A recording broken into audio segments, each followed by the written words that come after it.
I tried to make a live, but they wouldn't let me. So I guess I'm gonna have to download a video on my phone. It's like super dark in here, but I hate like bad lighting. Like I'm a total lamp person, but my lamp is like on the other side of the room. So what's up? My room's a little messy. Oh well, I don't care. So I am fixing to do my cavitation machine. I have been working on my love handles. And my hips. I've been working on my face, but I'm going to do my stomach. So I'm going to work on my stomach. I found that working on one small area at a time is much more, it just saves a lot of time and energy. Like at first I was doing like big areas all at one time and it was crazy. So I have like this cavitation machine, and then I have this vibrating thing that I get on. My room is so messy. I can't even believe I made a video and my room's messy. So I've got this thing right here. It's like I can't get it in the video. I'm not good at this yet. Shit the bed. See it? It's like it's like this thing that vibrates. And so I vibrated on it. It's not a vibrator. A vibrator. It vibrates. So you stand on it and it just like, your whole body starts itching. But it's like it's like a workout, you know? It just like shakes your muscles. I mean, my legs were hard. You know what I mean? So, I just want to make a video before I start doing my little workout. I think I'm going to do it on here because, for one, I don't have a phone stand, and for two, you know, I think I have to take off my skirt or something to do it, so it's not appropriate. We're not on, what is it called? OnlyFans. So anyways, I just have to say that in my bored life here at my house, because I'm home mostly all day, I have been watching the Molly Go Lively stuff. And I will tell you right now that I am a recovering addict. I have spent my life since I was 13 years old in addiction, off and on. And I've been clean since 2018.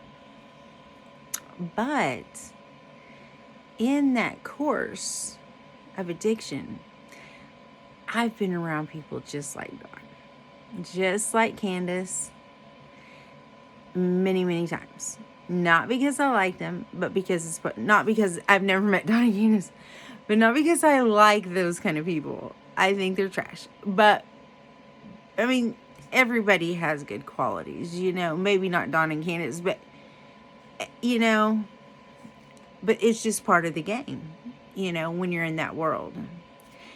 And I just have to say this. I saw a video where Dawn Wells, somebody mentioned to Dawn Wells that there was a body found in a neighboring town. And he's just like, oh yeah, I think I heard something about that. Now that reaction right there alone tells you that he knows where her body is, or he knows where she is. Because even if you had a neighbor that you'd only met a couple times, or even if someone in your town and you heard of a body found, and you would be like, who is it? What is it? You know, you would be interested. I mean, he barely shrugged a shoulder. I mean, it was just, you know what I mean? And he is institutionalized. And men that are institutionalized, they play a game where everything goes like a hamster wheel. Manipulate everything. What you say, they turn back on you. Hocus pocus, change the focus. They change the subject. They think that they are monopolizing the conversation while you're just chasing them around in circles. It's a game that is learned in every prison. Every man that I've ever really known has been institutionalized. That's why I've spent so much time alone since 2018, because I've completely changed my life, completely changed the people that I'm around. And so, my heart has changed. I used to have the kind of heart that I could be around hardened people. Like, I have it soft. God has softened my heart. I am a different person. I am transformed. I still have problems, I still have struggles more than I'm tired, It's hard for me, just emotionally and mentally in life. But, my interest in my heart has changed tremendously. But that is one sign. I mean, that's like a deer in headlights. I mean, that is like, I can't even find a comparison. There's not a sign that shows his guilt more than that, And the fact, listen to his response when Betty said that she was going to go talk to TBI. Oh, no. He doesn't want them to stir them up, because he wants it to go away. When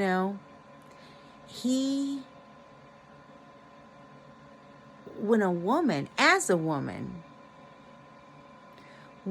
woman says that she was sexually abused, as women, it is our responsibility to believe them. Dawn's stepsister called TBI on the second day, I think, Summer was missing. And for us to stand behind Dawn when he has a history of sexual abuse, that is not right. I know that people make mistakes. But when you can look at an innocence and do that, there's something very, very wrong with you. Very wrong with you. And I just feel like, I don't understand the people. I feel like the people that are backing up Dawn Wells are very naive and just hateful. I don't know how anybody could back him up, just like I don't know how anybody could back Chris Watts up. You know what I mean? I've been around people. I live in the woods. I've been around lots of people that take people out. You know what I mean? I was living in addiction, I don't live in that environment at all anymore, but, and it's, people do this stuff all the time. And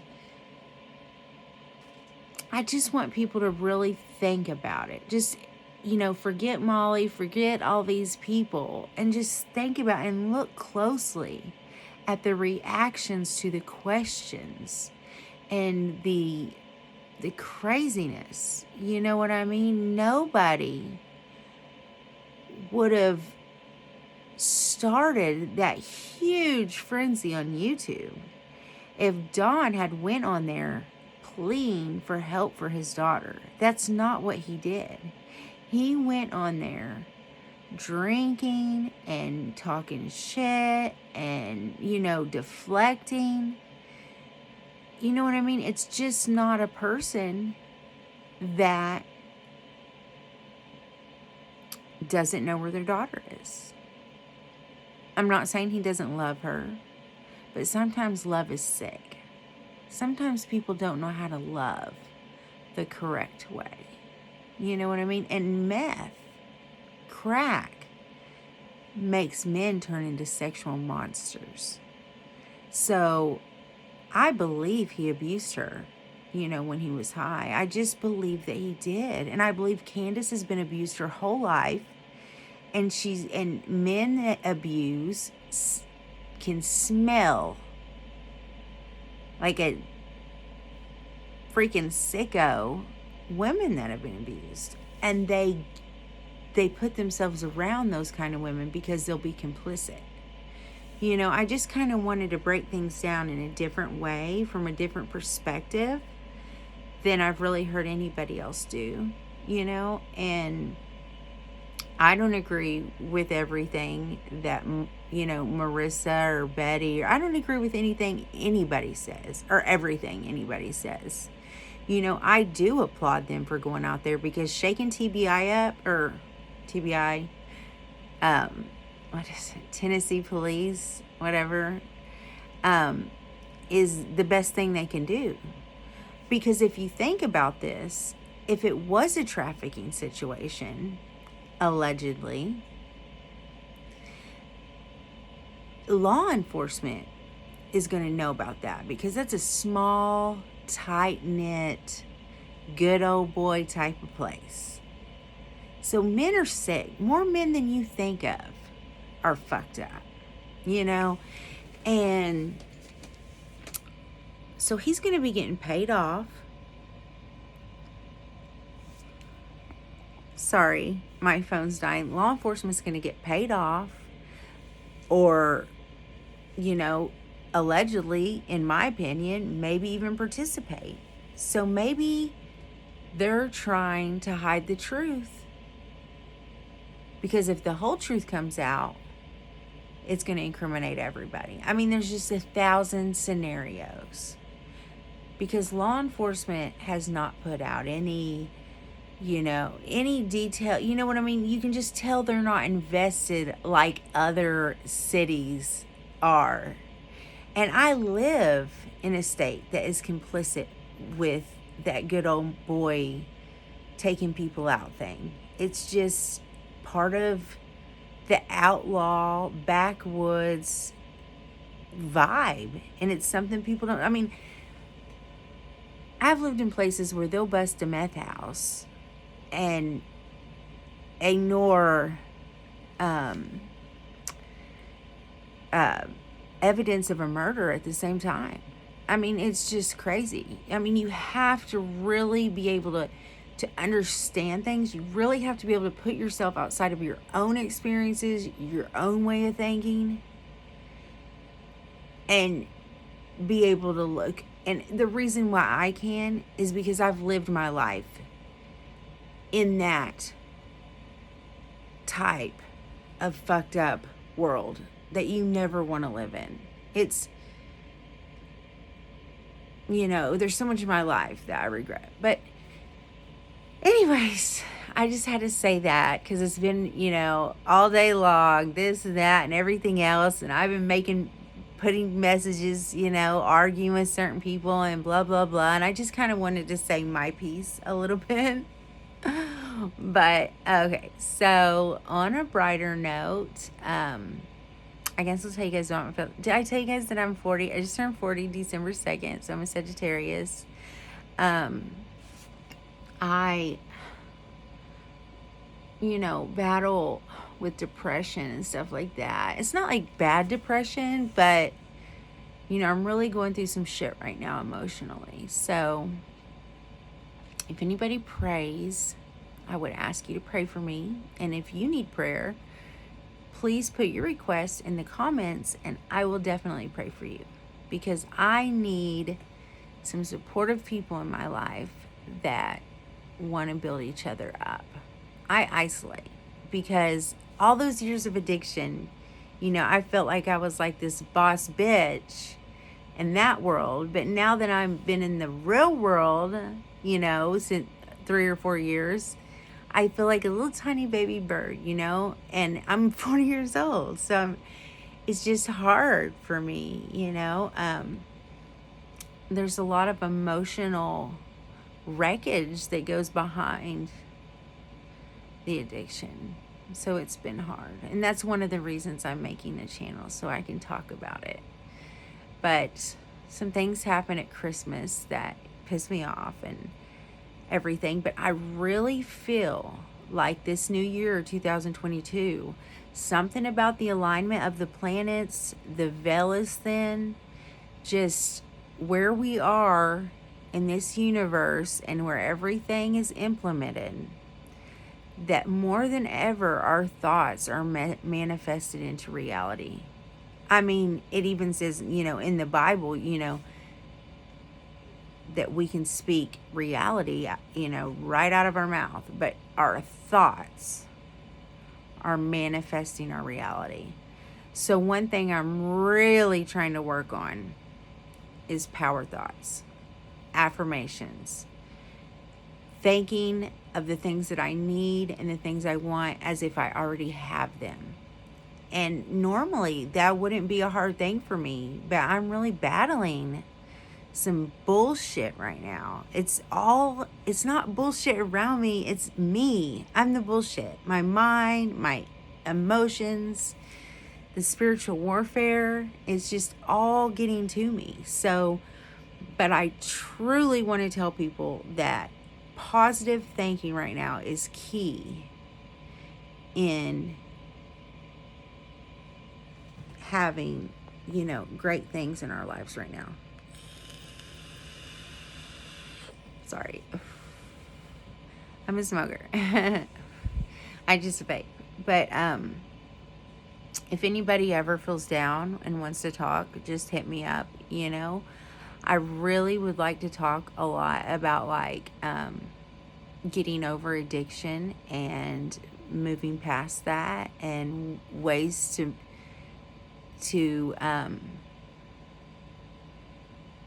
get comfortable in this new life, and dealing with the everyday emotional ups and downs of people that have been through stuff. We're not all emotionally healthy, and for some of us every day is a battle, so we just need to kind of stick together. Everybody needs somebody, and I've been alone for so long because I've isolated. I don't even want to be around those old people anymore, and those are people, some of them that I consider family, but there's just nothing in common. I don't want to go out and drink. I don't want to go out and run the roads, I want to go out and do exciting sober stuff. I want to go kayaking, in the whitewaters. I want to, go traveling. I want to go, there's just so much that I want to do that I do occasionally get out to go do, but I like me now. I don't like me stoned. I smoke pot every once in a while, so I'm like California sober, but I really don't like it. I like me, that's how I feel the most comfortable now. So I've just kind of isolated, and I'm really lonely because I've been alone for a long time. And for the first couple years, it was cool. I was good, because I have my kids here and stuff. But, recently, the past year, it's just been it's just so draining, because when you get around someone, you guys trade energy, you give them energy, they give you energy. Well, without anybody to do that, you just become drained and weak inside. And I know that that's a big part of my problem, is because once I get around somebody and they're around me for a short amount of time, I start to feel alive again. I start to want to get out and work and get shit done. I get shit done, but, at a type of way, But I start to be excited about life again. We are meant to be around people. We're not meant to be alone, And so, that's another thing that I really am going to work on. I don't know how long these videos, how long they will let me, record and download the whole video, and I don't want to have to chop it up or whatever, so I'm going to get off of here just so I can see if I can download this. But I will get on here again soon. I don't know if anybody even cares about listening to me. I'm just kind of doing this to, give myself another thing to do and see if, you know, there's people out there that relate with me and that I can relate with. But I hope everybody's having a groovy night, you know, around the people that you love. And just let's all try to be the best people that we can, including me. You know, I definitely have a lot of shit to work on too. So let's try to remember to be positive and try to manifest those wonderful things that we truly want and throw all the nasty negativity out of our minds. But God bless you, and I'm going to lipolyzer, I'm going to lipolyzer my stomach because I have a little pooch. I think I don't know why I have it. Ever since I turned 40, it's like I'm going to shit. I turned 40 December 2nd, and it's like everything in my whole fucking life has changed physically. But look, I want to show you my cat real quick. She is so cute. Her name is Pepper. Pepper. I call her Paprika. But anyways, you guys, see you later. I almost flipped you off. I don't even know why. Like I was on FaceTime with something. Anyways, I'll see you guys later. Bye.